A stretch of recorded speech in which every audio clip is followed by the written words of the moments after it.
Hello. This is usually the part where I start off being all the audio's working and everything because I never really know. Oh, looks like we have audio. Looks like we have audio. Hello, how's it going? Okay, so this is my first live video in a while. I need to start doing these more often. Good morning, Nick. How's it going? So first of all, in general, throughout this entire live thing, majiggy words, if anything's off with the audio, just know. Looks like the little bit of a motion blur. I'll have to figure that out. That might be a camera setting, but we'll worry about that some other time. Basically, short version is now that I'm full-time, one of the things I want to start doing is I want to get in the habit of doing more live content on a regular basis. Why is my camera a bit off? That's fine-ish. No, it's tilted. It's okay. It's okay. We'll worry about it later. Anyways, yeah. So now that I'm full-time, I want to start getting in the habit of doing more live content on a regular basis. I don't want to push things off. Part of the reason I never really did live content on an ongoing basis is just I had a day job and I couldn't really do live stuff except on Sunday. And if I was doing it on Sunday, that meant my wife had to basically sign up to watch the kids for an hour, which isn't something I love saddling her with. I try to do as much as possible when the kids are asleep or when the kids are not here.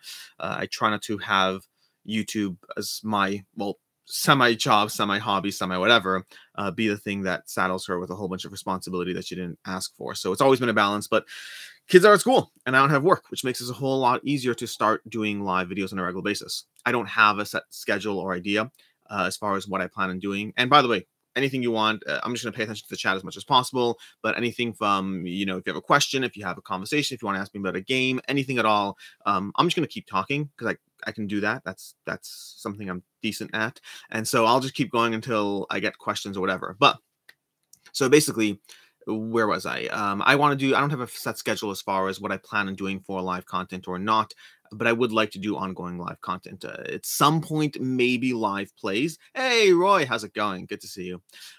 So basically, at some point, I'll probably want to start doing live playthroughs. Maybe, I don't know. That seems like a lot of work. Speaking of Roy, the amount of stuff that Dice Tower does that's live, I am always impressed by just because of how much, like for me, I've been mentally prepping for this for the last hour of being ready, trying to get the thumbnail, testing stuff out. I'm assuming it gets easier if you do it on a more regular basis, but it's not a guarantee by any means. I have no clue until I start doing this. And so I just want to do more live content, whatever that live content might be. So yeah, Roy does. Fire Chicken Reviews. Roy does have a game on GameFound right now. It's a game called Last Light. It's a little Euro-y for me, but it's not bad. It's not bad. But yeah, I want to start doing this on I'm aiming for a minimum of every 2 weeks for live content. If I do it every week, that might be fine. For me, it's more about getting into the habit of doing new things. I always want to do new things in the channel in general. I think that being stagnant is never good. It's never good for the creative juices that go on in someone's mind, and it's not good for any channel. Everyone's constantly innovating out there, and if you don't innovate, you'll find the next person who manages to do a better job than you, and that's fine, I guess, because good people doing good jobs is a good thing. So that's good. It forces us all to innovate. But the point is, I always want to do new things. I never want to be stuck in the same ways. So, Sean Ellison, good afternoon from the Netherlands. Good afternoon, Sean. How's it going? Veldorak, I'm considering Ark Nova and curious your thoughts on the game now that's been out for a while. So, I need to play Ark Nova more. I have played it. I will be reviewing it at some point. The short version is I really enjoy it. I'm still strongly in the camp of preferring Terraforming Mars vastly over Ark Nova. Like, it's not even close. It's not like, oh, Ark Nova came close. No, for me, Terraforming Mars is still the win that it always has been, and Ark Nova is a really good game that I have complaints around. I think I'm still adding it to my collection. I mean, it's in my collection, but I think it's still staying in my collection. But time will tell on that one, so we'll have to see. But yeah, I mean, keep in mind, opinions on this are all over the place. You have people who are swearing it's the second coming of board games of Terraforming Mars. You have people who didn't like Terraforming Mars and who did like Terraforming Mars who like Ark Nova. And then you have a lot of people like me who are like, nope, Terraforming Mars is still Terraforming Mars and Ark Nova is just another good game. And for the people who are like, those two games aren't comparable, I don't see how they're not, but I think they're very comparable. We'll talk about it more in full content. I understand if you say there's a lot of differences, but they're definitely comparable. Even just the tag system and the tableau building, that should be more than enough. We have Stephen. Good day from Australia. Hey, mate. How's it going? Or should I say mate? I can't do accents. I'm not good at accents at all. I can barely speak the English language, let alone anyone else. Well, I guess Australians are speaking the English language too, just with a different, sound to it. C. Loman, what do you think about Burn Cycle? Excited to hear your thoughts. Can't wait for mine to come in. I guess this is 2 in a row for good games that I like other games better. I like Burn Cycle. I'll be playing Burn Cycle I'll be playing Burn Cycle more. I want to dive into it. It's right behind me over there. I don't know if you saw it there, but it's right there. But basically, I really like it, and I think it's a solid game. And like Arc Nova, I have mostly positive things to say. And like Arc Nova, I have complaints. And because of those complaints, for me, I just think that I prefer Too Many Bones. I just think it's a much better game for me. Burn Cycle will I need more plays. Both Arc Nova and Burn Cycle, I need more plays before I develop a stronger opinion on them. But right now, like, it's interesting. For all my Cult of the New, and I'm very much Cult of the New. I do like diving into the new stuff all the time. But for all Cult of the New, I find that when I have a game that I already like that's comparable, I tend to go with the older game. Not always, there are exceptions, but I tend to go with the older game. And I don't know if that's me not giving new games as much of a chance as I have for the games that were locked in, or whether they're just better. I think it's case by case, but yeah, we'll see. But that's Burn Cycle and Arc Nova. Two great games. I don't know. I think Arc Nova is likely to stay in my collection. Burn Cycle is likely to not. But again, I need more time with both. We have Maxim. No, we've skipped some things. We have Phil. I'm losing track of the chat already. Dan Delig. You took Alta Quest off the shelf, hadn't played when I asked a couple months back. Since I'm missing, does that mean you've played it? Alta Quest is over there on a new shelf. It's not been played. I really would love to play it. It's actually part of a video. I'm doing a video. What's the title of it? It's called Failed by the FOMO or something. Fear. I don't know. Some title I'm doing about, basically games that I backed on Kickstarter that I haven't tabled. And I was actually surprised. I only have 10. I only have 10 games that I have not tabled that I backed on Kickstarter. Usually I'm pretty good at tabling the Kickstarter games.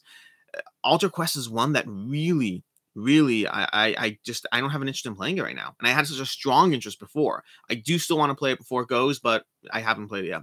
Cameron Art, do you hide games behind the box on your shelf that are uptight and facing outwards? It depends on the game. Most of the time I try to hide Kickstarter games here, which means I'm hiding all the other content. Behind Tainted Grail, there's more Tainted Grail. Behind Dead Reckoning, there's more Dead Reckoning. Behind Cthulhu Death May Die, there's more Cthulhu Death May Die. That's not always the case. So for instance, behind Machina Arcana, we have Wild Ascent, meaning I try to be efficient with shelf space. I need all the cubbies I can use. And so I try to be efficient, but sometimes there are other games hiding behind it.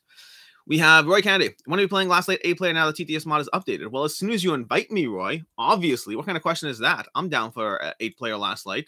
Northwoods Gamer. We have any coverage of the Flood? I do not have any coverage of the Flood. They didn't reach out to me. I didn't reach out to them. I try to only reach out to people that like. If you reach out to me, then we'll talk. But I try to only reach out if I'm very excited about a game. And the Flood looks a little too Catan adjacent for me that I'm worried my opinion might be, this is pretty, but just play Catan. And it's expensive too. So, I mean, listen, I'm happy to cover it if they reach out to me. I might back it. I am intrigued by it, but I'm also skeptical at the same time.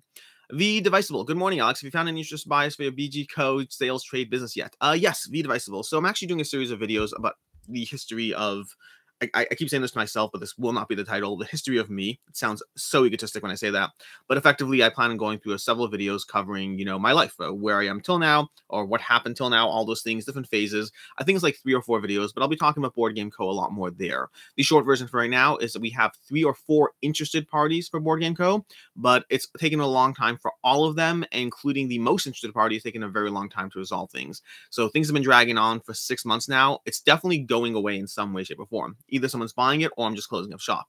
But it's taken a lot longer for the process than I expected or hoped. I thought I'd be done by now, but still going strong. Maxim, good morning. Good morning, Max. Good to see you. Richard, you should do another shelf tour. I think it's been years. It has been years, Richard. Shelf tours for me were filler content. They were things that I wanted to do videos and I needed ideas. And so I put like these shelf thingies.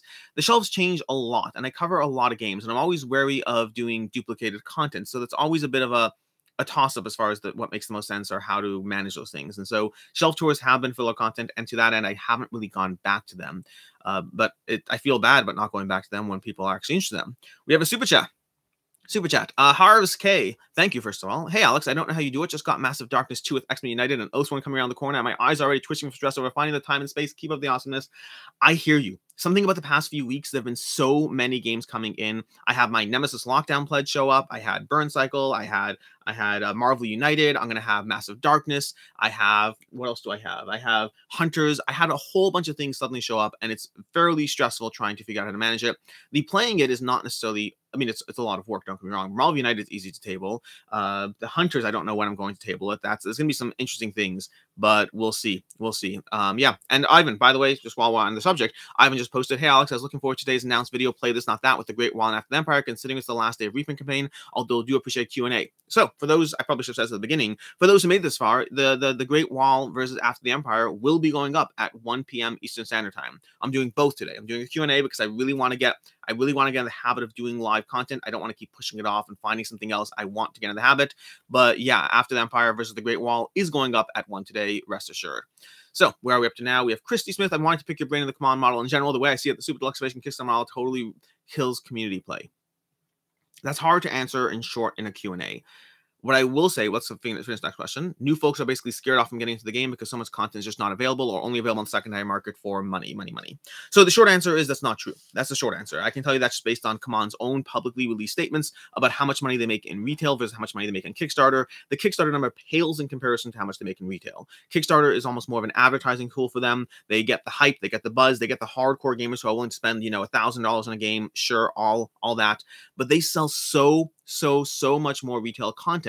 Sometimes I think as hardcore gamers, I think we sometimes get lost in how many other people there are out there. People who aren't watching these videos, people who aren't commenting on the Kickstarters. I mean, at the end of the day, something that's interesting, okay? This is an interesting thing that's actually going to be a fact I'm putting into a new video. Marvel Zombies, the world lost their mind. The shipping, all that happened. Fine, great, okay? The realistic thing is that at the end of the day, there are 27,000 people who backed Marvel Zombies before you even count late pledgers, okay? 27,000 people. Guess how many additional comments have been added to the Kickstarter page since the Kickstarter ended, basically? It's like 7,000 comments.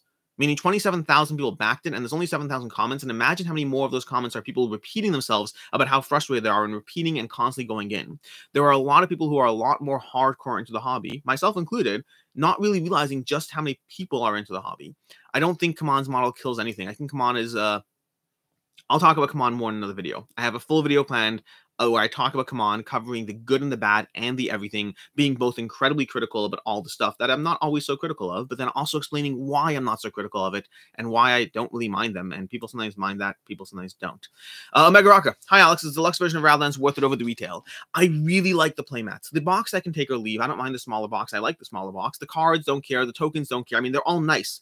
The playmats are super nice in the deluxe version of Radlands. So worth it over the retail? I don't know. I enjoyed Radlands just fine without that, but super nice, definitely.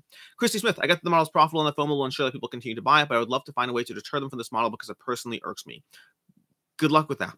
I don't have this is a longer conversation than a quick Q&A, but I mean, I get through this. I guess I put in the title, CMON, so I probably should address this more. So the model of Kickstarter works for CMON, and the model has worked for them. I wish they were better communicators. That's my big thing. I wish they were better communicators. Everything else they do doesn't bother me. I just wish they had better communication so I could defend them more instead of saying, hey, come on, your communication sucks and your estimates suck and you take advantage of people in terms of setting expectations. Everything else, the model, the sale price, the shipping prices, all those things, the fact that they have these massive all-ins, all those things, the exclusive content, I like all those stuff. I understand the cons to it, but I do like all that stuff. It's very tricky because Kickstarter has to inherently give people a reason to buy to be as successful as they can be. But if you give people a reason to buy, inherently you're giving them a reason not to get it later at retail. It's kind of a darned if you do, darned if you don't. If you want your Kickstarter model to be successful, you kind of have to sacrifice some other trade-off. Or you can do what's it called does. What's the company? The Shem Phillips Garple Games. Garple Games has a lot of games. They're one of the most successful Kickstarter companies that don't do anything regarding FOMO. And they would be so much more successful if they did do FOMO stuff. I mean, listen, at the end of the day, I'm happy. I don't buy their games on Kickstarter. I get them at retail and I save money. But it's not good for their Kickstarter. It's not great for that. So it's always like this weird trade-off. And listen, there are no good answers. There's always trade-offs. Rob Nickel, I find it interesting you didn't like Uprising because of the randomness and still Cthulhu Death May Die is one of your favorite games, which also relies on the dice rolls. I don't care about Uprising because of the randomness. That's not true at all. Slight difference. I don't like Uprising because when you lose on the randomness, it's cascading failure. If you lose, you get weaker, and that means you're more likely to lose. And then you get weaker, and you're more likely to lose. I don't like the mechanic of cascading failure, especially when cascading failure is attached to randomness. So it's the two. Cascading failure, I don't like. Randomness, I'm fine with. Cascading failure with randomness is worse than cascading failure on its own.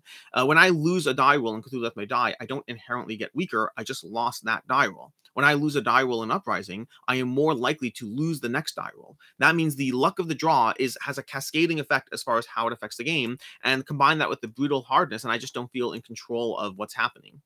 Ishkabil 2000, what solo game not named Maze Knight would you recommend picking up right now, and why? Spirit Island, because it's the game that got me into solo gaming. Spirit Island is the game that converted me from trying solo games and not liking them enough to trying solo games and loving them. So Spirit Island easily. I actually plan to start doing some more solo film plays. I'm not sure if main channel or Patreon, or maybe one on the main channel and then some more on Patreon. But Spirit Island is one of those games I feel like I never play enough, and I kind of want to do some filmed content to push myself to play it more. Christy Smith, it annoys me when they use my favorite IPs in ways that are stupid expensive and almost guarantees I can't get as much into the game as I want to. I understand, Christy. The balance there, again, it's a trade-off. Everything is trade-off. Next comment, because I can't convince new people how great it is because there's no way for them to get as interested in the game as I am. First of all, base pledge of Marvel Zombies will get you more content than you ever need. If $100 is more expensive than you're willing to pay, I get that, but there's all, again, what's the price point that's reasonable for people? And then the downside is there's people who want all the content. So if you say, hey, we're going to make it as accessible as possible to everyone, and therefore we won't put out all the content, well, there's some people who want the content. I'm kind of in the middle. I do like the content, but I know I won't use it all as much as I should, so I don't mind having less. And then the downside there is, technically speaking, from a pure logical stance, we should be saying, hey, put as much content as you want, and people can buy what they want. You're making the people who want more happy. You're making the people who want less, they can buy what they want. The practical reality is we're illogical and we're irrational as human beings, and we'd be totally fine having a base pledge if nothing else existed. As soon as other things exist, we have this FOMO of, but I want the stuff. I want the stuff. So we're punishing rational behavior and rational decisioning. If we say, hey, we should only have a base pledge, we're effectively punishing logic and irrationality, or punishing logic and rewarding irrationality, which makes no sense. And I get the irrationality on the same way, but by putting out multiple options, they're giving people the options to buy as much as they want, and it's only our own irrationality that makes it a problem. I say that understanding the irrationality because I have it as well. Leon, have you played Anachrony? Thoughts? I have not played Anachrony. I really need to. Christy Smith, sorry for the spam. I'm way too wordy. Oh, I don't mind the spam. I'm just like addressing your comment in multiple sections. And again, it's on me. I put "come on" in the title of this Q&A, so I asked for the questions effectively. Memnark 1981. I just bought a Zola, looking forward to play with my girlfriend. Well, Azul's a good game, and I recommend it highly to players.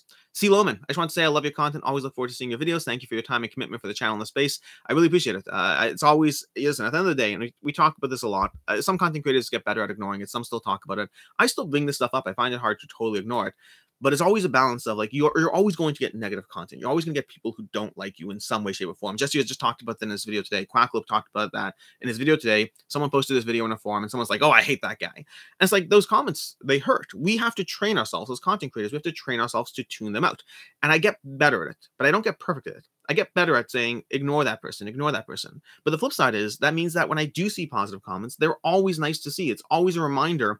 It's a reminder that I should ignore that person because they're a minority, as opposed to, not the minority. Fried Chicken Reviews. I have Radlands, and I would say retail is best bang for your buck as it comes down to plastic, water discs, and different card stock. That said, supporting the publisher is still happy. So I mostly agree with you, Fried Chicken Reviews. Again, for me, the playmat is the one thing where I kind of think it's really solid. Aaron V. Is Burn Cycle more of a stealth game than RPG like TMB? Yeah, I would say so. TMB has Too Many Bones has no stealth elements. Burn Cycle has strong stealth elements, to the point that I think they kind of handicapped aspects of the game to make the stealth parts work, which is part of my critiques. Again, I think it's a strong game. My review is very favorable, but it's not as favorable as Too Many Bones, at least not yet. Aaron V. No, I just covered that. Sean Marks, is there a game, genre or type of game you wish you could play more of but can't because of factors, time, game group, etc.? Is there a genre or type of game you wish you could play more of? Arguably campaign. Now, campaign is interesting because I'm testing whether being full-time gives me the room to play campaign games I never prioritized before. And I think I am, with the caveat that I think I'm prioritizing specific campaign games. Like, I'm going to play more Gloomhaven, more Too Many Bones, more Spirit Island. A lot of other campaign games I just don't think are worth it for me. Monica Elda Forcell, this is Calyx Shelves asking, these Calyx Shelves, asking for the game room. So these are not, where did your question go? I will get in December. These are not Calyx Shelves. They're Calyx Shelves adjacent. These are Better Home and Garden shelves from Walmart. Basically same idea as Calyx, but Calyx, I don't have an IKEA near me. I do have a Walmart near me, so I get these instead. But they're like roughly the exact same dimensions. I think, speaking of Too Many Bones, I think the only time they have not been the same dimensions is the Too Many Bones trove chest fits into Calyx and does not fit into these. They're like off by like a millimeter. Roy Kennedy, sound like an invite to me. Yeah, I'm down for that invite, Roy. Hit me up. We'll play Last Light 8 players. I'm totally down.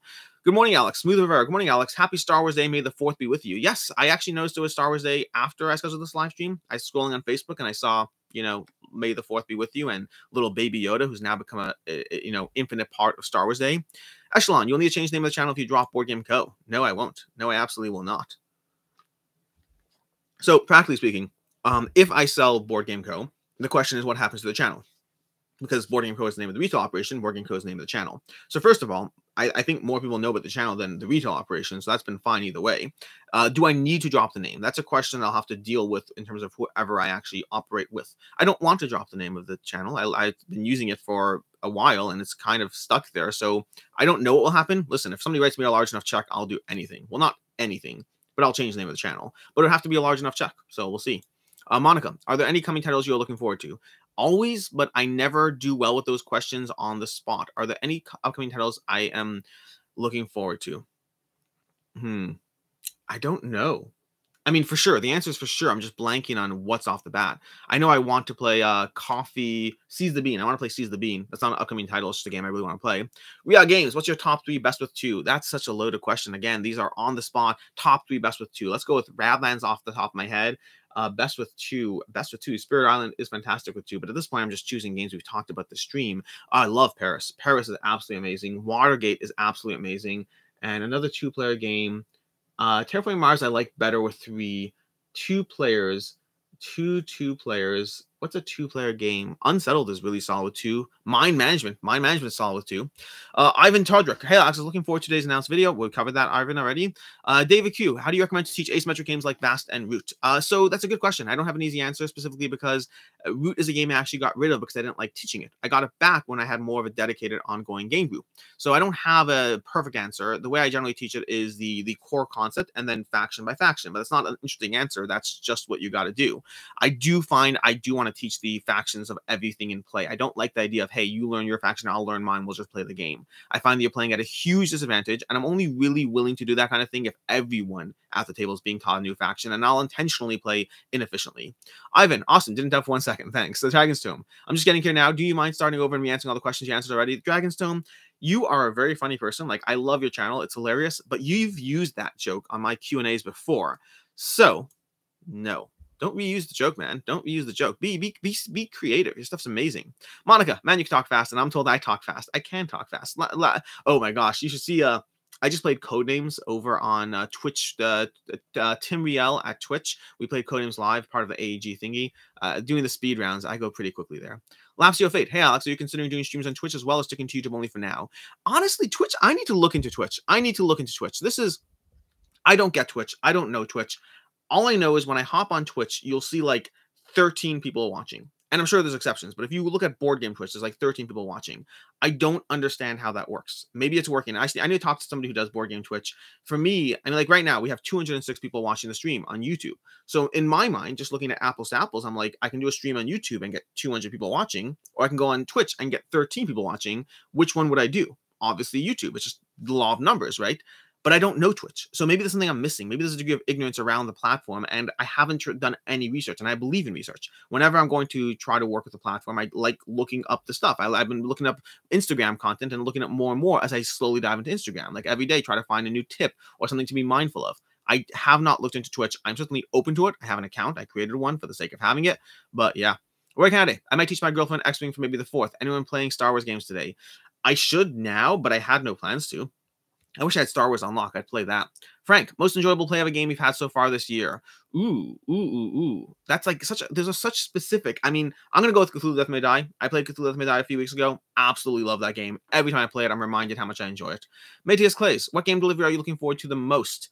Massive Darkness, probably. Massive Darkness 2 is coming shortly. Steph, hey Alex, my daughter's showing interest in board games. We have a few Haba games. Any games you can recommend? She's 3 years old. Yes, Unicorns in the Clouds. My daughter was playing. My daughter Ricky, who plays board games with me now, she's 10 now or 11 now. She's 10, I think. I want to say 10, but I could be wrong. But anyways, she's been playing Unicorns in the Clouds with me since I got into board games, and that was a game that really brought her along. Fight Chicken Reviews. On a flip side for a CMON question. Whoops, sent early. Any news on Blood Rage 2 anyone hear about? No comment.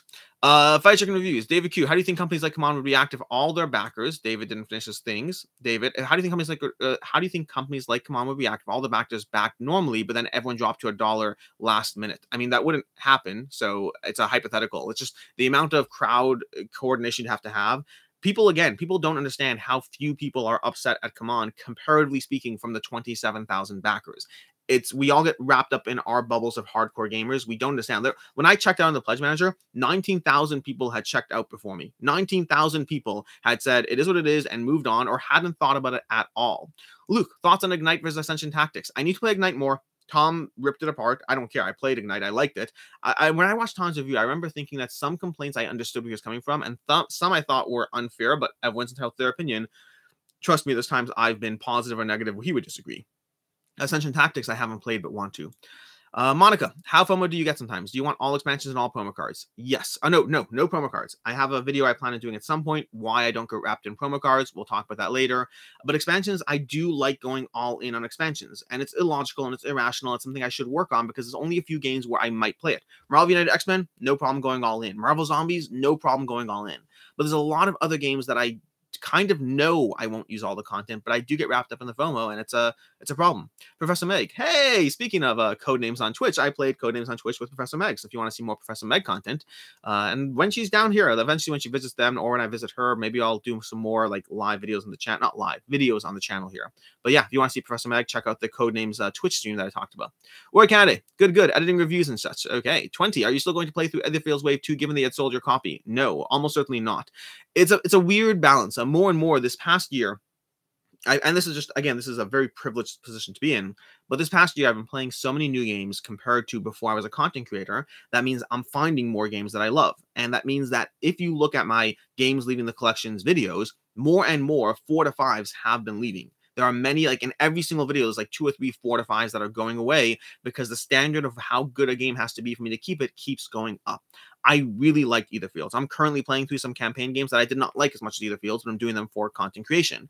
But Etherfields, I didn't like as much compared to, let's say, playing Gloomhaven. I'd rather play more Gloomhaven than more Etherfields. So as much as I did like Etherfields, as much as I thought I would play it more, I played like 10 or 11 Dreams, whatever it is, and then called it a day. I just have to make hard choices to literally fit things on the shelf and to find times to play games. David Q, how do you think companies like CMON? We answered that. Okay. How hyped are you for Doctor Strange? Reasonably hyped, but honestly, I was very let down by Into the No Way Home. I was let down by No Way Home. It was fun. I have major complaints. I'm not going to talk about it here because no spoilers. But yeah, so I'm less hyped. But I like Doctor Strange a lot. So also hyped. Have you tried Wonderland's Darling 2? Have you tried Wonderland's War yet? Would you love to hear your thoughts about it? I have not. I'm hoping to play in the next few weeks. Nick Binnickers, when is Dice Tower and Board Game Pro crossover? Great question. We actually did a stats video a while ago. At the end of 2021 or whatever it was, we did a a stats video where I went over the Dice Tower top 100 with Tom. We didn't do it this year, and I don't know if he has plans to, but as far as past that, I'm down for whatever, whenever. Wandering Selt, hello from Ireland. For the day that's in your opinion on what is the best Star Wars game? Also been receiving emails from Kickstarter backs and delays from Shanghai. There's lots more delays. I've been talking with a lot of people. I'm going to be doing a full video on shipping, delays, all the stuff going on. It's worse than people know it's bad, but it's worse than you actually know. We'll be talking about. As far as what is the best Star Wars game, probably Star Wars Rebellion. I want to say Star Wars Rebellion. It's a very good game. I don't own it because I don't play 2-player games that are 3-4 hours long, but I really liked it. Ideas. Hello, what do you think about Judgment Eternal Champions? Haven't played it. Wasn't intrigued enough on it. Monica, any games you have played that have made you want to visit the country it's set in? That's a very interesting question. That's a very interesting question. I mean, no. Santorini, arguably. I'd love to visit Santorini and see all those blue-topped buildings in person. That'd be nice. Side Game LC, morning, Alex. What's your favorite board game accessory? Also, I'm pretty sure I'm way behind on the chat. I'm pretty sure I'm way. What's your favorite board game accessory? Inserts. Every time, inserts that make the game more easy to table. Built or sleeves? Sleeves or inserts? Ooh, if I had to choose sleeves or inserts. Oh, that's a tough one. Okay, I'm going to go with inserts, but that's overriding the irrational part of me. The irrational part of me wants to pick sleeves. The rational part of me knows that most games I play, not all games I play, most games I play, I don't need the sleeves because I don't play the game enough. If I play a game 10 times, I don't need sleeves. I do need the sleeves for some games where I play the game 20 times, 30 times, 40 times, but most games don't hit that number for me. So inserts, I think, is the more rational answer. Billing Golf, with too many bones, the price of the premium health tokens is as good as it buys another gear lock. I would always choose content over the premium health chips. Well, not always. If you have enough gear locks at a certain point, get the upgraded chips. But I'd go with gear locks first, then chips, then more gear locks. Nick Pickle, are you going to Gen Con this year? Yes, I am going to Gen Con. I will be there Thursday and Friday. I will not be there Saturday or Sunday. Sunday. So just the first 2 days. Rehab Games, what's your most watched non-board game channel? Philip DeFranco, 100%. I watch his videos every single day for the past 11 years. 20, ISIS Vanguard, Storm Center, Levon Rising, Endless Winter, Terrace Adventures. Which one are you most excited for? Endless Winter. Endless Winter. I like the other games a lot, but practically speaking, I do play one-shot games a lot more often than any campaign-based game. So Endless Winter. JM, any advice for what to do when a Kickstarter board game just doesn't show up, lost in shipping, whatever, and the company is pushing back and sending you a new one? Dealing with this now on Uthia. I guess it depends on what their pushback is. Did the tracking show as delivered? If the tracking shows as delivered, I don't know what to tell you, because let's say, like, for instance, again, Board Game Co. is a retail store. We have to deal once in a while, very infrequently, but once in a while, we have to deal with porch pirates. The tracking shows it's delivered. The person says it didn't show up. What are you supposed to do? I mean, I don't like coughing up because someone else stole your package. You don't like not getting your package because someone else stole your package. What do you do in that situation? There's no correct answer. That's not entirely true. If you want to go with ultimate customer service, you just ship out more stuff. But it's not always easy. Companies don't necessarily always have the margins you expect, and the payoff of successfully resolving in the customer's favor is not always what you think. So it depends on what happened. I'm sympathetic, but I don't know. I don't know more. If the tracking shows is never delivered, then it's on them, obviously. Like anytime our tracking just like missing and tracking, of course we deal with it. Porch pirates are where I'm sympathetic. Samio, I'd play a game called Failure Cascade. Well, yeah, I probably wouldn't if it uses the mechanic cascading failure.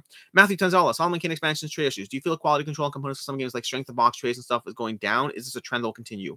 No, I don't think it's a trend that's continuing. I've seen, you know, ways and areas to complain about content and quality, but also I've seen continued increases in quality. I'm not willing to say that because of a few games here and there that we're automatically just going to, you know, whatever.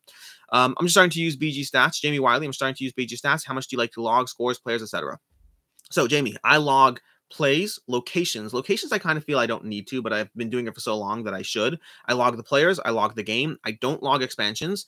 I don't log scores very often unless they're like really cool. Like we had a game of Terraforming Mars that was 100, 199 were the scores. I logged that one.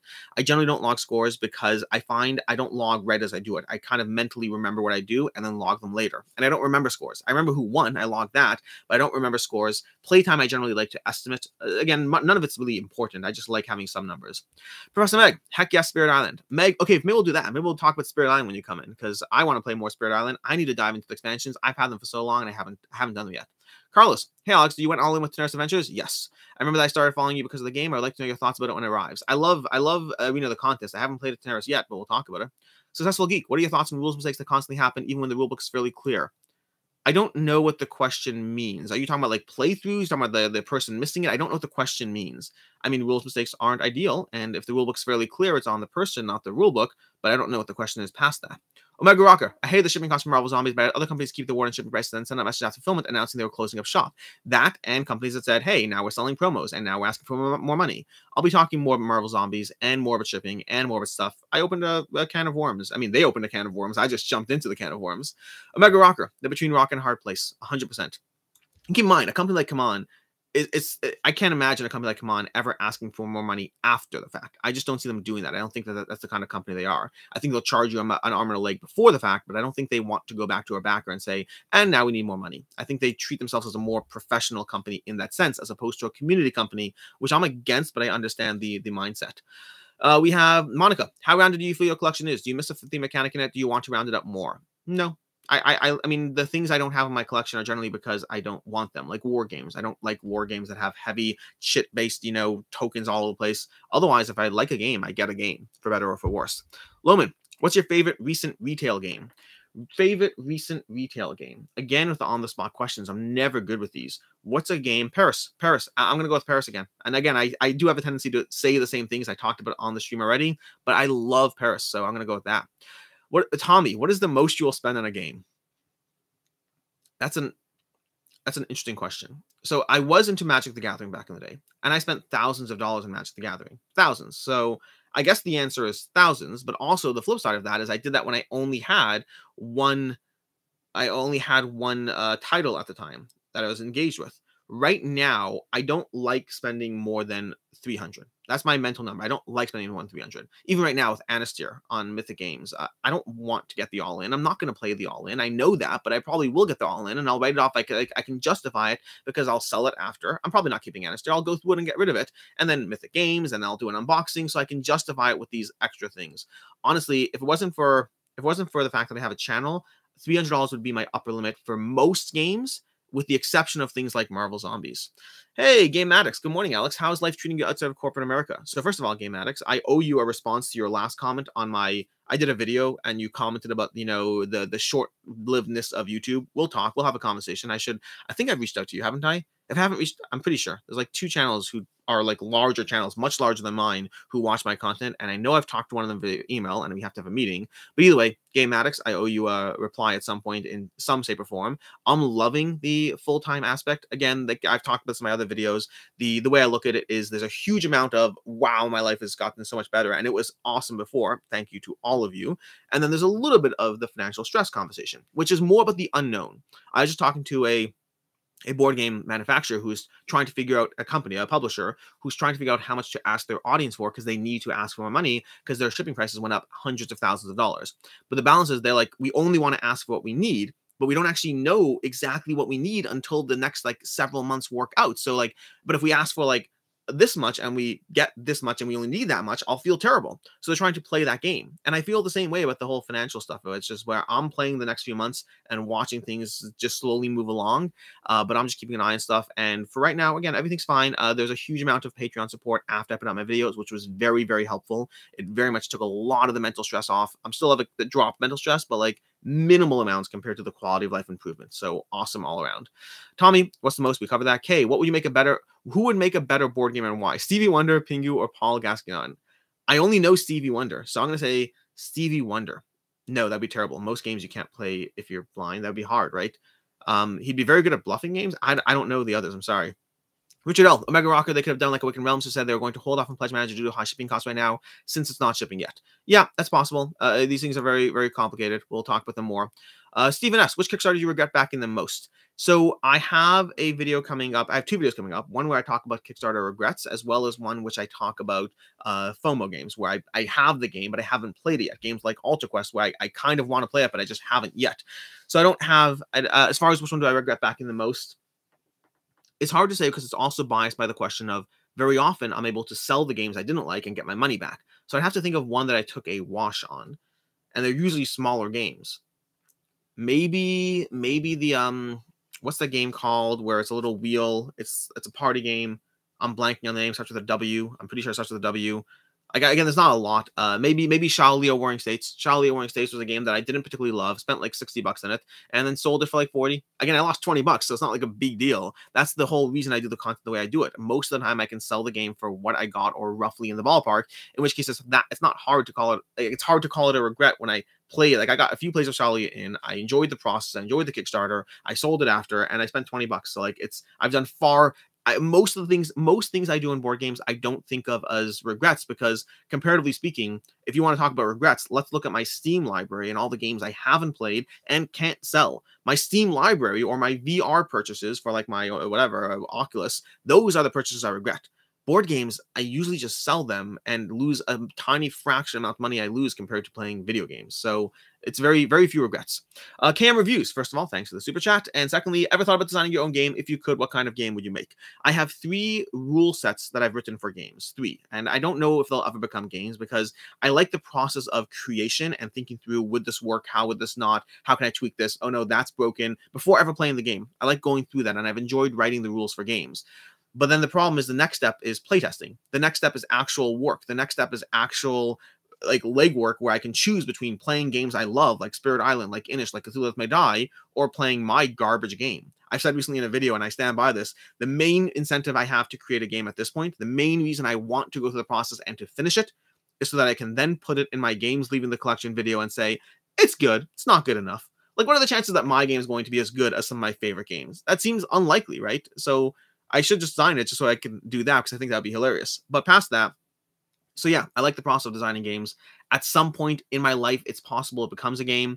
I don't think it's the best thing for a board game reviewer to design a game. I think you have that aspect of like, oh, you review all these games and your game's only so-so. Well, yeah, because it's a different skill set to review a game than to make a game. I can say that this movie wasn't entertaining and not be able to make a movie myself. That's entirely possible.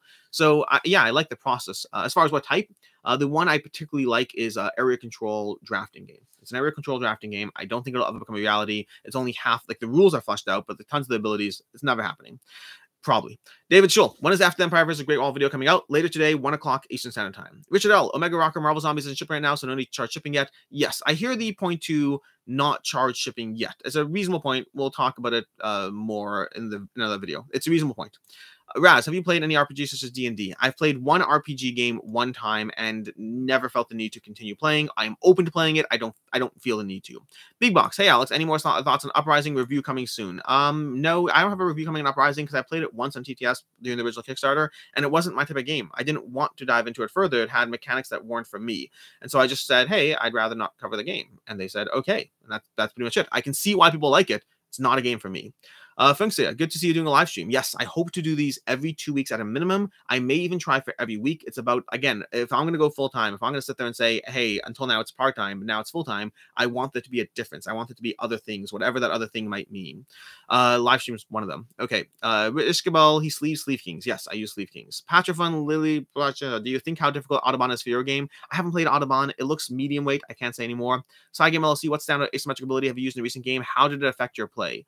Well, I just played Root with the what's it called? Both the Keepers of Iron as well as the Lord of the Hundreds. They were both highly asymmetric because it's Root, and they both strongly affected my play, so it's an easy get out of jail free card answer.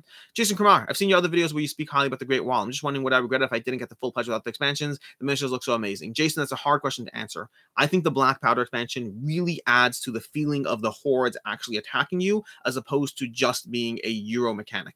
So if you will get the game and you're going to sit there and say, hey, these hordes aren't really threatening, and it just feels like a Euro game, well, yes, the base game feels more Euro than the expansion. The Black Powder expansion does make the hordes feel a bit more like an actual threat, so now that's up to you. Does that sound like it's something you'd miss? I don't play the Great Wall without the Black Powder expansion at this point. Fire Chicken Reviews. For those wondering, Obi-Wan Kenobi trailer dropped an hour ago. Ooh, I should probably watch that. Ben Davies, I'm trying to decide on up. Oh, chat just went flying by. And speaking of which, there's a super chat. Cam Reviews, again, thank you. You mentioned VR with Oculus. Have you tried the VR board games like Daimyo or Catan? I think VR board games can make it extra awesome. I have not played Daimyo or Catan. Catan, I don't have that much of an interest in. I'd rather play it physically. Daimyo, I should try. I've been intrigued by Daimyo, and I do want to get my hands on that one. Where is my chat? I'm so far behind. I apologize. Wow. First of all, thanks to all of you for showing up. But I'm so behind on questions, and I'm not going to be able to answer everything. Ben Davies, I'm trying to decide on upgrading Dollar Pledges and Wild Sense and Rarest Adventures, having nothing of either game yet. If you could only have one, if you only have the core of one, which would you choose? I want to say Rarest Adventures.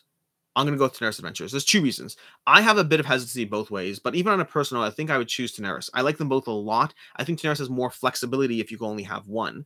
But additionally, just looking at the general ratings, Wild Descent, I love it, and there are a lot of people who love it, but the ratings on Wild Descent are not as positive as Rarest, so I'm going to recommend the game that is liked by more people if I like both of them anyways. From there, Ben Davies, if you can only go all in on one, Rarest, same answer. Miller Truck, what's your honest opinion between Anastair and Wild Descent? Wild Descent, totally. I'm strongly considering passing Anastair. Wild seems like about a puzzle offers more between battles. Anastair to me compares not to Wild Descent but to Zombicide, and there I would choose Zombicide as well. I like Anastair. It's a solid game. I'm looking forward to getting my pledge, but it's not Zombicide or Wild Descent level to me. We have, did we persuade you to back Assault and Doomrock? Yes, I have a pledge on Assault and Doomrock. I shouldn't. I'm going to regret. I mean, maybe I won't regret it because I'll sell it, but I shouldn't. Militruck, I thought Anastair was going to be the safest insta-back all year, and is it not? I don't know. Jacob P, with Chip Theory Games doing an Elder Scrolls game based on a TMB, any chance you could replace the original? It's possible, but I don't have that much Elder Scrolls nostalgia, and I do have a preference for older things usually. Again, I played Black Plague Zombies and Zombicide Black Plague, and every other Zombicide after that was not as good for me. But then I played Marvel Zombies, and Marvel Zombies finally took it over. Usually I prefer the old stuff. It takes a lot for the new stuff to replace it.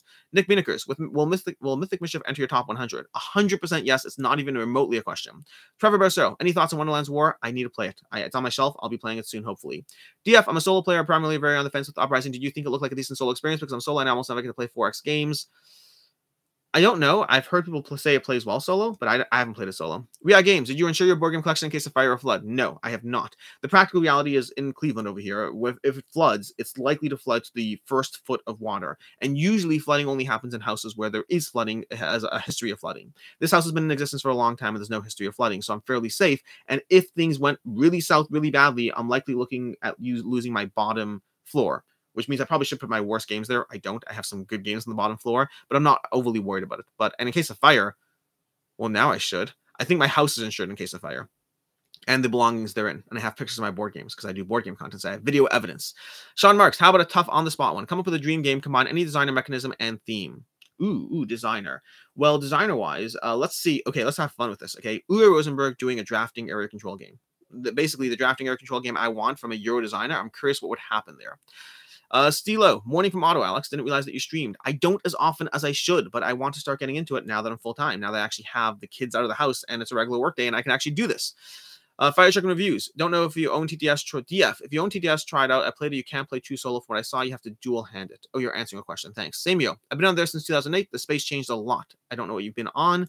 Jeremy Phyllis. I appreciate all the work you put in the channel responding to comments. Thanks. I appreciate it, Jeremy. I used to reply to every single comment. Oh my gosh. I'm so far behind.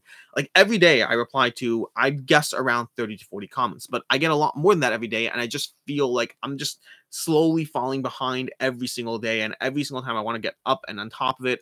Whatever, I'll do what I can, but I can't keep up with you, so thank you. Nick Binekers, please stay on YouTube Live and not Twitch. That's currently my plan for something like this for sure. The question is whether I try Twitch out for like live plays. I don't know. I'm going to look into it because I don't believe in not looking into things. Maybe that's something I'm missing. Cameron Art, you can set things up to stream on both YouTube and Twitch at the same time. It takes a bit of work, but it's easily doable. That's good to know, although I wonder how the comments would work. Professor Meg, are you saying we're starting a Twitch channel where we play 2-player Gloomhaven Digital? Oh, Professor Meg, if you're still here, I'm down. 1 second. When I played Gloomhaven Digital, oh my gosh. I am down. Let's talk. Let's figure that out. I'm totally down. Okay, Stilo, is there any more rhyme or reason behind game placement on your shelves behind you? Are they top 50 or just random? So it depends on the shelves. So these shelves over here are big box Kickstarters for 2 reasons. One, I think they look good on camera. People like the hype, although it does make me look more like a Kickstarter addict than I am. I like Euros a lot. I just like Kickstarter too. But the second reason is because I'm doing these front facing, it makes the most sense to hide all of Ankh behind Ankh. So the stuff behind me usually has other games from the big box Kickstarters hiding behind it, so I can make them look pretty instead of behind me where it looks like a mess.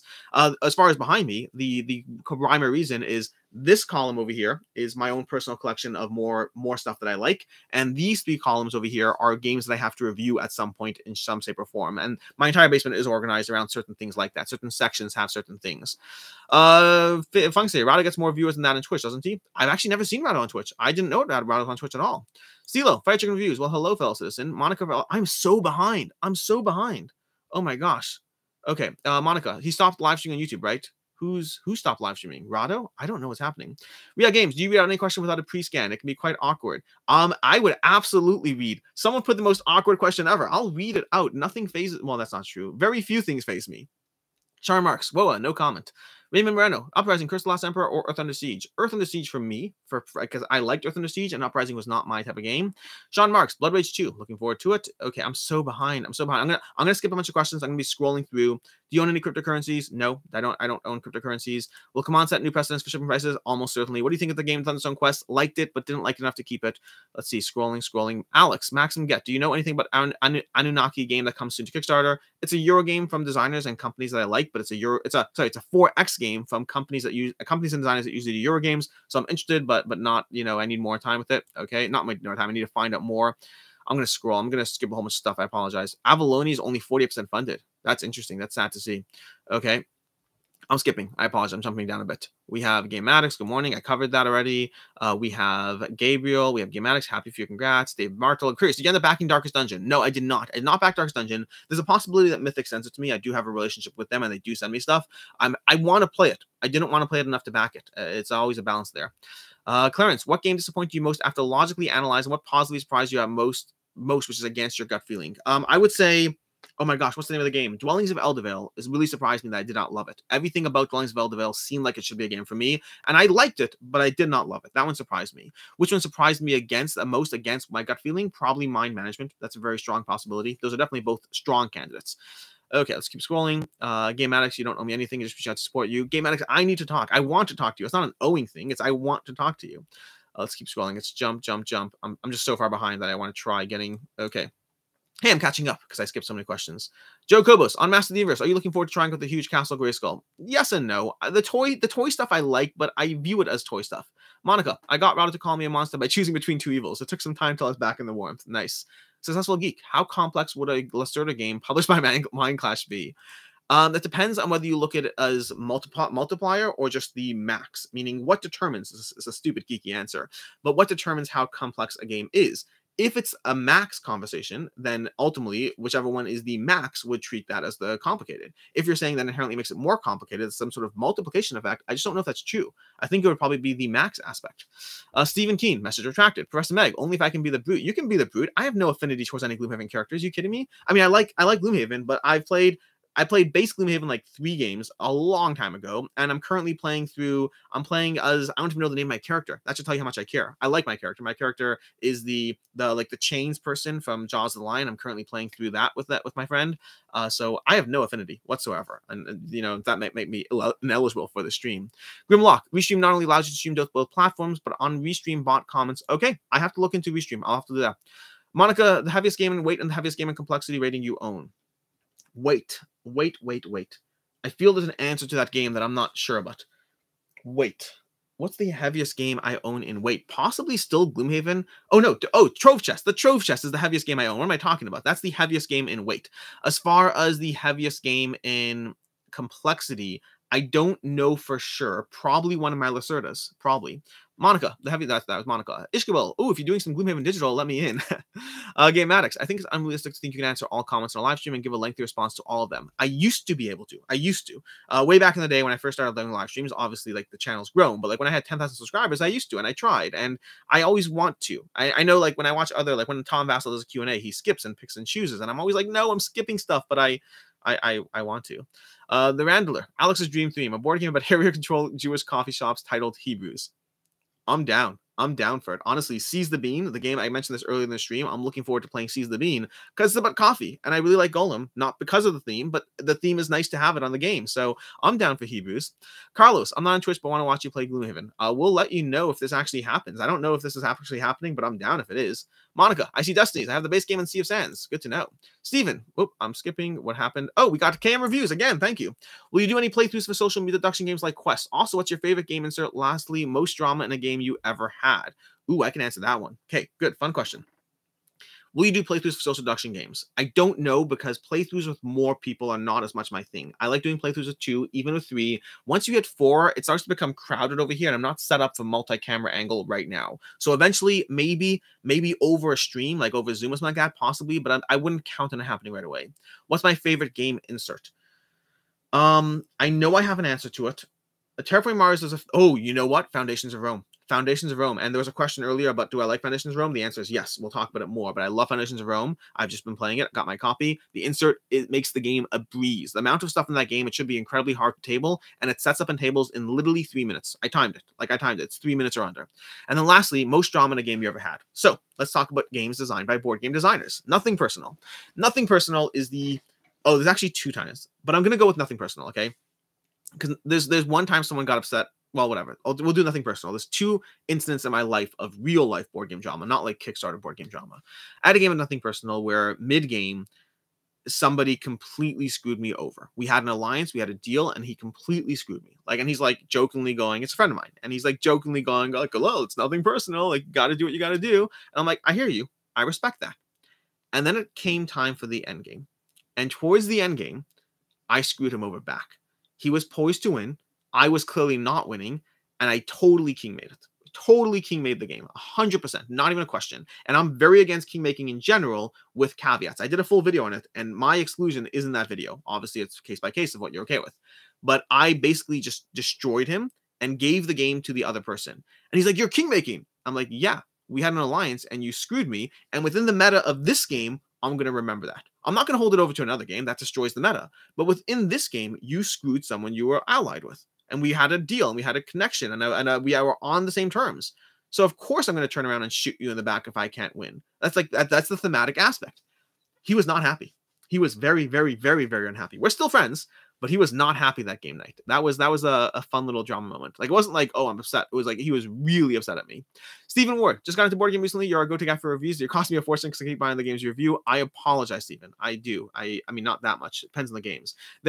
Honestly, I'm at the point now, and this is relevant for anyone watching my reviews. For myself, like, for me, 4.5s are where it's at. I keep games that are 4s, I keep games that are 3.5s, but like, I will review a game before because I think it's a great game and then still get rid of it because I have better games that do the same thing. So it's always a balance. Be mindful of the fact that just because a game is good doesn't mean there aren't so many good games out there. You don't have to own them all. I certainly am not trying to. I'm trying to play them all. I'm not trying to own them all. Successful Geek. If you need help setting up cross streams, I think feel free to reach out. Ooh, successful. It's been a long time since you set up things for me, but we should talk. Samio, buy low. Is Season of Finish worth buying? No. Season of Finish, I believe, is one of my least favorite expansions. I like the extra cards that come with it, the extra Epic Tale cards, but that's basically it. Cam reviews. Do you ever paint your minis? I used to before I got into content creation, and then I said for a while I'm too busy doing all this stuff. I can't paint. I'm full time now, so once I get ahead of my schedule, and once I catch up, which I'm slowly doing, I'm slowly getting like fully ahead, so I don't have to like be as last minute on everything. I hope to go back to some painting. Game Addicts. My gaming group and I love Dwellings, but we just play Planet Unknown. Such a good game, especially when you randomly assign the corporations. Yep. Planet Unknown with the corporations is where it's at. Chris McDermott, have you seen the price of the new Kingdom Builder? Oh, dear Lord. I haven't. I saw it launch today. I haven't looked. Based on your face, I'm guessing it's $200. That's what I'm guessing, okay? Because it's Queen Games, and they've not been cheap recently. Wandering South. Also, if you're able to set up a generic board game, what would the basic requirements be? I don't know what that means. What do you mean if I was able to set up a generic board game? You mean design? Michael, Tricarian with some of the expansions of 4.6. I have Tricarian. I have the expansions. Joe Langley, have you played Crokinole? And if so, what do you think? Crokinole is the best game ever. It's not the best game ever, but Crokinole is amazing. Crokinole is a really, really solid game that I really enjoy. Like, my big debate is, like, do I upgrade my board to a Tracy board? Because Tracy boards are expensive. My board is already nice, but Tracy boards are nicer. But that's a lot of money for a game that I already have a very nice version of. I'm just talking about a nicer version of. So I don't know what the answer is. Sivers, warning on Restream. If you use it, you are not allowed to be affiliate partner with Twitch as a violence in terms of service, which is why Rado stopped doing so. Oh, interesting. Well, then I have to make decisions. I have to look into the stuff. Twitch or Restream or all these things. I will be looking into everything. It's always a conversation. Luke L, what board game reviewer do you feel best aligns with their taste? Choosing yourself is cheating. Well, obviously choosing myself is cheating. Currently, Mike Delisio. Mike Delisio is, and I'll tell you why. And I don't even know if he's the most aligned. I'm actually fairly aligned with Tom. I'm fairly aligned with Roy. I know I'm just picking Dice Tower people because that's true. Sam Healy, always very aligned with him in the past when he was reviewing board games. Most other board game review channels, I am not as closely aligned with. A part of that is I don't watch all their content as much as I watch Dice Tower. But part of it is when I watch their stuff. Like, I mean, like, Shut Up and Sit Down, don't align with them at all. If anything, I'm counter to them. No pun included, same problem. If I picked a dozen other channels, Monica and Aveen, before you play, they're great. I'm 50-50 and aligning with them. So many other channels I don't feel strongly aligned. The reason I choose Mike over Tom or Roy is more often than not, if there is an exception between my opinion and other people's opinions, I find that Mike often shares that same exception. If I'm saying, like, let's take an example, Merchant's Cove. Merchant's Cove, lots of people were like only okay with it. I really like Merchant's Cove. So did Mike. Sometimes there are games Mike does not like that I also didn't like, that didn't resonate with me. There was one recently, I'm trying to remember what it was. I don't remember what it was, but there's a game recently that he also was like, he's like, oh, that didn't work for me as much. And I was like, same here. So I find, maybe it was one of the Raiders games, maybe it's one of those, I don't remember which one it was. But either way, whenever there's an exception from the general norm, I find that I align strongly with Mike Delisio. Monica, my view is a game table, but I'll start off with the normal table. Yes, I highly recommend game tables, but they're not cheap. Viking Favlian, you talk about having a company. Is that the secondhand sales one? Yes, I have a secondhand company. Again, I'll be doing a whole history of me kind of conversation, talking about the board game space, board game co, my day job, all these different things, ex day job, all these different things that led to where I am now, and just going through it all. And then we'll do 2 videos, whatever. We'll break it up. We'll talk about it. But I'll be going into that. But part of that will be that Board Game Co. started as a used game store, and then I started doing the YouTube channel because of Board Game Co. to advertise for Board Game Co. But I found that I just liked doing YouTube. I just like talking about board games. It reminded me of why I tried creating a board game business in the first place. And for the past year, I've been trying to get rid of Board Game Co., but doing so in a way that keeps it intact because we have like 5 employees and we actually serve a whole bunch of people who don't want to see it close down. So I'm trying to sell it instead of close it down. We're in the process. It's taking longer than I'd like, but it looks like it's going forward. We have, what change do you wish? Let's see. No, okay. I'm losing on things. Michael K, thanks for the super chat. Have you looked at the Iconoclash Kickstarter? Yes, I covered it in a recent video. I was intrigued by it, but not overly sold in it. Levy Richardson, what's up, Alex? Are you expecting Stroganoff or Darwin's Journey? Darwin's Journey, yes. Stroganoff, no. And based on the production issues, I'm happy that I'm not getting Stroganoff. Let's see. Sunny Brulette. I love so much. I'm looking to do my ranking mythology list. I would like to see your list criteria, column lines. I know you're talking about sometimes. I don't know what you're saying. Sorry. Grimlock. Yeah, I didn't know about that restream. Okay, cool. Joshua. I always say Mike Delisio is my spirit animal. We have so many game tastes in common. I love Mike. And he's so like, his deadpan humor is amazing, I just love it. Paul B, thoughts on Wolfenstein now that TTS it's finally released to the backers? Ooh, I'll let you know when I play it. We'll talk about it. I wasn't pulled in by the art style. It felt a little bit uncanny valley to me, but I know King of Ravage had a lot of positive things to say about the gameplay, and so I'm intrigued. We are going to close up this stream shortly. My goal is to do these regularly, but to keep them in an hour roughly. That way I don't have to like sit there and say, oh, it's gonna be 2 hours. It's gonna be an hour, hopefully on a regular basis. His monkey business. Yeah, I agree. Whoa. Yeah, I agree. His opinion on roll camera matched mine fairly closely. Oh, nice. What did he say about roll camera? I'm curious for that because I have my own opinion about roll camera. Bail out. Since you're full time now, would you be doing game unboxing videos in the future? I don't understand what that means. I do game unboxing videos now. I do game unboxing videos not all the time, like once a week-ish. Justin Hunt, thanks for the super chat. I'm going to be in Cleveland Heights area for a few days late June. Yes, reach out to me. Alex@boardgamecode.com. Generally, I don't like, there's no guarantees, but generally, if you are someone who's local to Cleveland or visiting Cleveland, I will generally try to find time to play something. I might be selfish and say, hey, here's a game that I need to cover. Hopefully you're down to play that, and can you check the rules beforehand? I might do that, but not always. Depends on the game, depends on the situation. Sometimes I teach the game, sometimes I ask you to come in prepped, but I'm usually down to play with people, not necessarily on an ongoing regular basis. I do have regular game groups, but I do like to interact with people, and I like playing games, and it's a win-win. Professor Meg, now that you're full-time, wait, I have to go back up a comment. We'll come back. One second. Professor Meg, now that you're full-time, will you also get back into TCG's tournament play at all? Oh, no, please don't tempt me. No, absolutely not. I loved Magic the Gathering. Loved it. But it's an all-consuming lifestyle. I can't play board games and play Magic the Gathering, and that was the only style of tournament play thing that I did. I've done MTG tournaments, not well or anything like that, but I've been to them, and yeah, I just don't have time for that. Scott Henson, regarding your home insurance, will be a set value for contents. You need to add an inventory schedule rider to your homeowner's policy in order to ensure a game collection. Good to know. I should probably do that, considering my basement's probably worth like 20K. I'm guessing possibly more. There's a lot of board games here. Then from there, we have KM Reviews. Again, KM, you're killing this. Thank you. What's your favorite version of Cyclades? Player count, which module expansions, or just the game?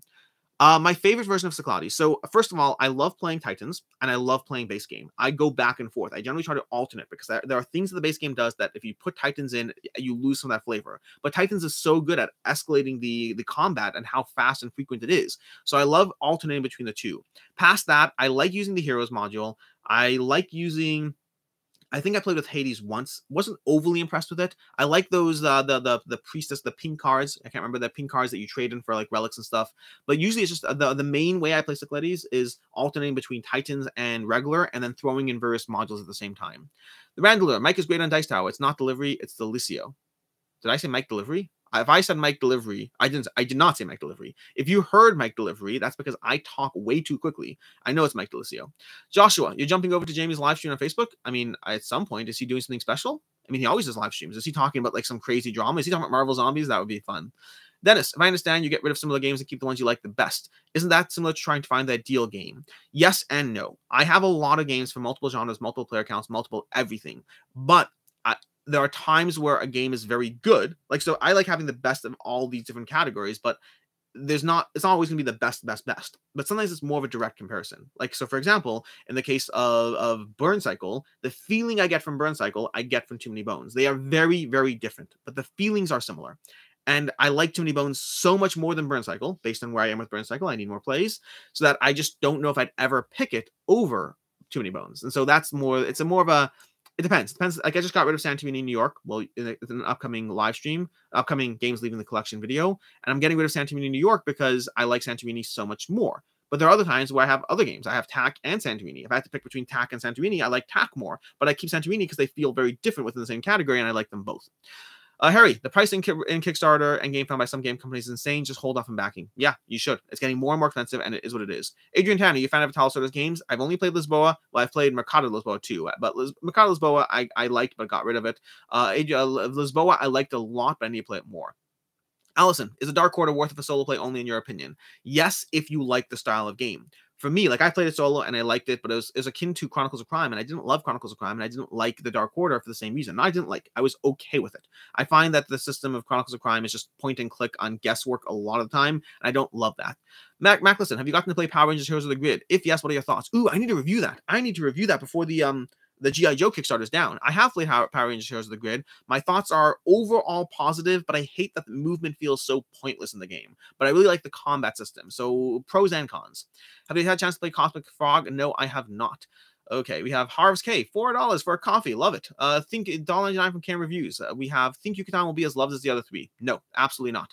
I could be wrong, but they have to make changes. I like Yucatan, and I want it in my collection now so I can continue to play it. But if I had to guess, like Inish, Cyclades, and Kemet are lifelong games. They're not going anywhere for me. Yucatan might be the first in the trilogy that actually goes away at some point, but I do want to play it more. His monkey business. He loved the theme. He said it was a decent, but there were some needed tweaks to make it that extra better. I think he's hoping the expansion fixes those issues. He rated a 7 out of 10. Yeah, that makes sense for Roll Camera. I love the theme. I thought there were a lot of funny moments in it, but it was a game that I was happy to play, but didn't need to own. The Hamburger Chronicles. 2 camera switching is pretty straightforward once you get the hang of it. You're talking about doing a live stream. I assume. I hope to do it. I want to start doing more things on the channel. A positive zombies question. Is there an expansion you're looking forward to the most? I am intrigued by the head-to-head Zombicide expansion. I think that was into the Spider-Verse, if I recall correctly. I could be wrong. Well, the Spider-Man expansion. But I'm intrigued but skeptical of it. Fried Chicken Reviews. I mean, TCG, there's a little kitchen table game called Sorcery Contested Realms. I don't know. Oh, I'm not playing any TCGs. Sunny Bro Roulette. You told us you use PubMeeple to rank your games. What are your different sections, categories? I don't know what you mean by sections or categories. I just rank all my games. RevMix. How's Bardsung being? I think my copy is finally coming today. Bardsung is almost certainly leaving the collection. Spoiler to my review. I like Bardsung, and I'm still diving into it. I'm still playing it, but there's a lot of grind. I like the game, but it comes with a lot of grind. So I'm basically going through it. I'm enjoying myself. I'm leveling up. I'm picking abilities. I'm having fun. And then I jump into 4 hours of the same thing. So I've liked Bardsung so far. I am continuing playing it because I want to get further into it before I review it. But my current opinion is that I think it's a fun game, but it's one that I don't need to keep or own. And I think it might be different if you weren't playing through it as quickly as I am. If you're tabling Bardsung once a week with your group, it might be better. I just don't know. It's hard to say. Okay, let's scroll down. You said that you're most aligned with Mike DeLucio, but about that Dwellings of Eldervale. So fun. I mean, listen, you said most aligned, not completely 100% aligned. Mike James, have you played Anacri or Chikurin yet? No, but I want to on both. And no, I don't have Perseverance. I don't think I'm getting that one. Richard L., the Hamburger Chronicles. Hey, that's my home city. The Armpit. Okay, scroll down. KM Reviews. Ever get rid of a game and completely regret it? I mean, yes and no. I've gotten rid of games and gotten them back. That certainly happens. But that's not really a regret. That's just a decision. Have I ever gotten rid of a game that was hard to get back or that I regret getting rid of? I don't think so. The closest I've come is I once got rid of my entire Dominion collection, entirely sleeved and everything. Like entirely, actually completely across the board. The whole thing was fully sleeved. And I had it in my own sleeve system where I put smaller sleeves into larger sleeves. But then I regretted it. But I reached out to the person I got rid of it to and bought it back from that person. So even then I got lucky. It would have to be a degree of customization around the game that made me regret it, because otherwise I'll just get it back. I believe you have to get rid of games because if you hold on to everything you like, you'll hold on to things forever. So I get rid of them, and then 1 out of every 20 games I get rid of, I'm like, I have second thoughts, and then I get it back, and then half of those go out the door again because I remember why I got rid of it in the first place. All right, last few questions, and then we're gonna call this. Thank you, everyone. JM, do you make it a point to grab beloved games that aren't ever going to get a reprint, like the Star Trek Fleet Captain expansion or Wizard Academy, because there's no easy way to just get it back? I do not. I generally don't, because I mean, practically speaking, every game is available ever. There are some games that go up significantly in price in the aftermarket, but everything's available. If you always grab games based on the FOMO, even if you don't want it right now, then you'll just end up having a whole lot of games you're not playing, which granted is already a problem, but it'll be a worse problem. I'm happy to get them later. I don't need. There's always a way. You just have to go in the secondhand market. You have to be okay with used games. That is what it is. KM Reviews. What's the rarest game you have? The rarest game I have.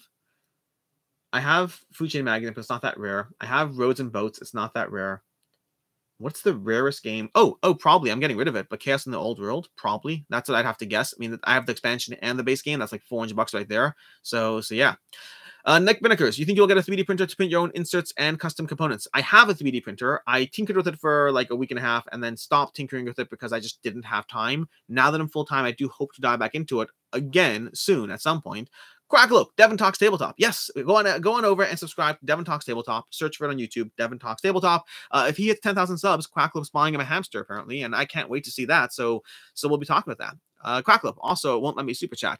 Quackalope, we've gotten like 5 super chats, so you're a blatant liar. You're just trying to save your $5. So you know what? I'm just gonna sit here and wait. Go ahead, super chat, Quackalope. Super chat, Devon Talks Tabletop. If you were a true friend, you would give $100 if you were a true friend, just to get people to understand that they should head on over to Devon Talks Tabletop and actually support him. Okay, you should really care. Maybe $1,000. Don't do $1,000. YouTube takes like 33%, so don't do that. Aaron V. Alex end it with a dad joke and go out with a bang. I don't have any dad jokes off the cuff at the moment. Oh my gosh. Okay, let's do this. Okay, so I'm trying to remember one. I'm trying to remember. Let me just get my head. Okay. Last night. What was it again? Last night. Oh my gosh, what was it again? I'm trying to remember the joke. Oh my gosh, I can't remember it. There's a joke about.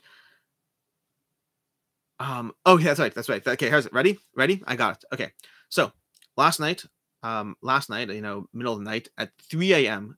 Oh my dear Lord, Crackle, you did it. What's wrong with you? What's wrong with you? Fine, I can't end. We'll still go with the dad joke. Okay, ready? Last night, 3 a.m. 3 a.m. in the morning, my neighbor knocked on my door. Can you believe it? 3 a.m. He's banging on my door. Thank goodness I was up playing the bagpipes. You get it? That's funny. Wow. Crackle, you jerk face. But now you have to go and head over to Devin Talks Tabletop and subscribe because Crackle literally just gave $100. I should have started with $1,000. I made the mistake of starting with 100. That made it more reasonable. I should have started with 1,000. Wow. Okay. You have to wait for my chat to cycle. Okay. I'll wait for. Fine. We're gonna wait for Crackle's chat to cycle, and even if I'm mid sentence, I'm ending the stream at that point. Okay. Once it's gone and off. So what do you say to scare bees? Boobies. Oh dear Lord. Okay. Monica LDFSL, 2 turtles went over the road, 1 got run over. Other said, hurry, bomb. Andrew Wells, absolute madman. Adrian, good job, Jesse. The Humbug Chronicles, Crackle flexing. Devin Talks Tabletop, 90 away from 1,000. Unfortunately, Devin Talks Tabletop does not get a hamster at 1,000 subs. He gets a hamster at 10,000 subs. Stephen Ward, watching from Scotland to appreciate the bagpipe joke. I'm sorry, it's so bad. The Humburger Chronicles, what's brown and sticky? A stick. Quacklope, any Marvel zombie gameplays coming up? Ooh, as soon as I get my copy, which apparently will be whenever. JM, all right, going to Devin because there's a $99 pledge. Everyone, by the way, seriously, if you head to Devin Talks Tabletop and you subscribe to him, you'll show Quacklope just how effective super chats are, which means he'll come back here and he'll continue to do super chats, which would be fun because I'll take his money any day of the week. All right, going to Devin. Kal-El, holy freak, I finally get to see you live. My quick work break. Yeah, I'm going to be doing these more often, and I'm doing them probably, I don't have a set schedule. I have to figure it out. I don't know if I'm going to be doing every single Wednesday, just do I pick a set day of the week or not? I don't know. I'll be figuring out. Mike James, Azuria, check it out. Hidden Gem. Michael, that was Jesse's health insurance money. So for those who don't know, Jesse on a video recently announced that he doesn't have health insurance, and I was like, dear Lord, are you crazy? I was with him, okay, on the video, and I'm like, what is wrong with you? How do you not? Unbelievable. Daniel Marlette, what do a tick and the Eiffel Tower have in common? They're both parasites. That's funny. Quacklope, haha, you owe me dinner now. Quacklope, I've been feeding you dinner for 2.5 years. What do you mean I owe you dinner? Unbelievable. That trade-off. Honestly, now that I think about it, you probably owe me $1,000. That was just health insurance. The fact that I just came. Bardsung has arrived. Rev Mix, enjoy Bardsung. Apologies for possibly letting you down a bit. I think it's a good game. I just think it's a very grind heavy. You have to be comfortable with grind heavy. If you are, that's fine. If you're not, then I don't think it's a game for you. Daniel Mollett, I appreciate the forced laughter. Oh, well, it is what it is. What else do we have? Okay, let's scroll up a bit because I finally hit the end. I think the backlash that CMON is getting... Okay, Rick Wood. I think the backlash that CMON is getting will give other publishers pause in regards to not being careful and providing an accurate estimate. It's not always so clear. Again, I'll be talking about different things. We'll be going through it, but we'll see. How long does your super chat go for? When does it... Are you kidding me? How long does a super chat stay for? Does a $100 super chat stay for a very long time? Did I just sign up for something that I didn't actually mean? Wow. We're going to have to figure that out. Okay, anyways. But going back to it. So, I appreciate the forest. Off topic, Carlos. Okay, Carlos, off topic. Alex, can you cook? Yes, I can cook. I used to cook extensively when I was younger. I don't cook nowadays, but I used to when I was younger as relative. When I was I don't know, 15 through 20. When I was in younger, I went out of school I went out of town for high school, so I had to learn to survive my own in many different ways. And yeah, basically, I learned how to cook. When I first got married, I had a green card. Because I'm from Canada, and so I couldn't work. I was trying to get a green card, so legally you can't work for several months while you get a green card. So it's like, hey, let me be a productive member of society, and the government's like, nah, you can't do that. And so I basically ended up cooking and cleaning for the entire 3 months. And then my wife, though, is an amazing cook, unfortunately, or fortunately, unfortunately for my waist, but she's an amazing cook, and she basically. She's the one who does most of the cooking. I occasionally chip in because I can cook, but she's just so much better at me, so much better than I am. She's actually at the hospital right now with our son. Everything's fine. It's a routine procedure, but she is there overnight. So last night I made grilled cheese for the kids, which is not something I do often, but I know how to. I know to cook chicken, cheese, grilled cheese, pasta, eggs, all the basics. I'm not a professional, but I did cook for several months when, there. Okay, off topic. Devin is 75 away. Cam reviews. What is Canada's national board game? Crokinole. I have to say Crokinole. I mean, I assume. But Cracklope, is your audience unable to do this? To do what? Nick Binekers, resolution of your PC screens. My resolution of my PC screens, if you're referring to resolution over here, like this is the little less ideal resolution, just I think it's my webcam. The resolution of my PC screens is high, I guess. CeeLo, there, sub, one closer to a hamster giveaway. Cracklope, embarrassing. Mikhail, forever. That I'm not sticking around for this $100 super chat. It is much longer than I thought it was. I was supposed to stop at an hour, and you just killed this. Professor Meg, Cracklope, I finally subbed. Good, you should sub to Cracklope. He deserves it. I know you're not talking about Cracklope. Fire Chicken Reviews. As a person that receives reviews custom tokens, what is your favorite custom tokens you own reviewed? Ooh, interesting. I really like the Watergate tokens. I really like them. I'm sure there are others, but I really like them. Humberger Chronicles. Crokinole is a Canadian game. You see, that's what I'm talking about. Successful Geek. Yeah, the more you spend, the longer the super chat stays. I hate you, Jesse. Cracklope. It's gone down by about 10%. Yeah, it's ridiculous. I'm not sticking around for the whole thing. I'm going to catch up with the questions and then call it a day. But we're going to go ahead. Thoughts on the Flood board game? I answered this earlier in the chat, but basically I'm intrigued by it, but it also looks very Catan adjacent, so I'm not sold by it. Samio, dang, I still need a Crokinole board. Yes, you do. Callowell, Cracklope reminds me when people are texting you when they're in the same room. Yeah. Jonathan Rose, Cracklope, I already subbed, so no help from me. Cracklope, don't let Alex leave until Devin crosses 1K, 70 away. Oh, interesting. Is that the game now? Is that the game? We should sub to. Okay, hey, how about this? Okay, people, can you head on over to Devin Talks Tabletop so that I can actually leave? That would be great. Devin Talks Tabletop. Let's take a look, because I would love to be able to actually go film videos. And we're currently, 74 subs away. So if people can head on over there, that'd be great. So you'd be doing me a personal favor. There's 223 people currently watching the stream, and I need to actually be able to go do stuff. So that would be appreciated. Good morning, Alex. Michael, interesting. I thought you need to work, not vice versa. I don't know what that means. The Hamburger Chronicles, top chat cycles, one eternity later. Reese McCarthy, I like that reckoning, but only play twice, both long games. Recommendation to play shorter time. Don't play it at 4 players. If you're playing at 4 players, I think that's not the best player count. I think 3 is the best player count, but even then, it is a 2-hour game at 3. So, I mean, I don't know how long your games were. Cracklope, good morning, all. Cracklope, I should be sleeping. Cracklope, you probably should be sleeping. Arthur Pletz, up to Devin. Thank you. That's one more person that I can actually finally leave.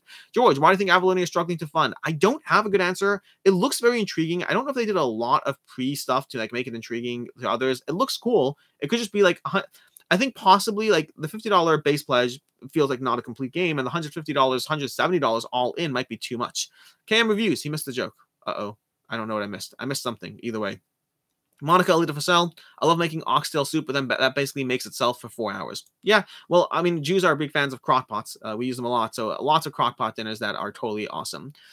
Let's see, where are we? I just lost the chat. I lost where was I up to? Okay, we had games. Jesse, you reply to your comments more often. Jesse, you should reply to your comments more often. Cracklope, Devin is 70 away. Embarrassing. If he isn't crossing 1K by the end of this, please, people, please save me so that I can actually leave. So, Devin Talks Tabletop over on YouTube. He's currently at 938. Thank you. That's a good bump. We still need more. Still need more people. Honestly, feel free to unsub later. You'll just be doing me a personal favor if you can do this. Rick Wood, you missed the dad joke that sorry was Canada's national board game. Oh, that's funny. That's funny. I get that. Still Crokinole. Michal, thoughts on Marvel Zombies all in without Galactus? Do it. I think Galactus is a waste of your money. You should only be doing that if you can afford to do that without complaining about shipping prices. If you're complaining about shipping prices, you probably shouldn't be getting Galactus, in my opinion. I just think it's not worth it. I just don't think the gameplay you'll get is there. The Fantastic Paul, how much trouble would it be if all board games turn into bees? A lot, obviously. Cracklope, I tried, Reha, I promise. Jonathan Rose, Tarji tokens. Tarji tokens are also excellent. I agree. KM Reviews, have you ever had a missing piece to a game that drove you nuts?